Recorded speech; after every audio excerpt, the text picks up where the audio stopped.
ចង់ត្រូវរើជាមួយខ្មែរវិញបាទខ្មែរជាប្រជាជនមួយស្លូតត្រង់បាទមានគុណធម៌បាទទាំងប្រជាជនខ្មែរទាំងត្រាក់ដឹកនាំខ្មែរគឺមានគុណធម៌មានសិលធម៌បាទមិនអីទេបាទគ្រាន់តែលោកសៀមបាទផ្ដល់នៅអ្វីដែលលោកបានប្លន់យកទឹកដីពីប្រទេសកម្ពុជាឲ្យប្រទេសកម្ពុជាវិញហើយសងសំណងដែលខូចខាតទាំងឡាយមកហើយលោកចង់បើកព្រំដែនលោកជាអ្នកបិទឯកតោភាគីដល់ពេលបើកដល់ឯកតោភាគីវិញទៅ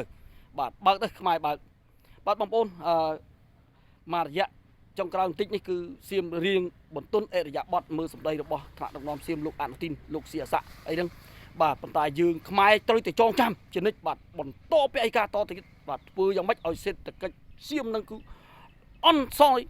ឲ្យខ្លាំងមែនទែនបាទបងប្អូនបាទព្រោះថាក្នុងនាមជាខ្មែរមិនអាចបំភ្លេចបានទេអ្វីដែលសៀមបានធ្វើចំពោះខ្មែរបាទអរគុណ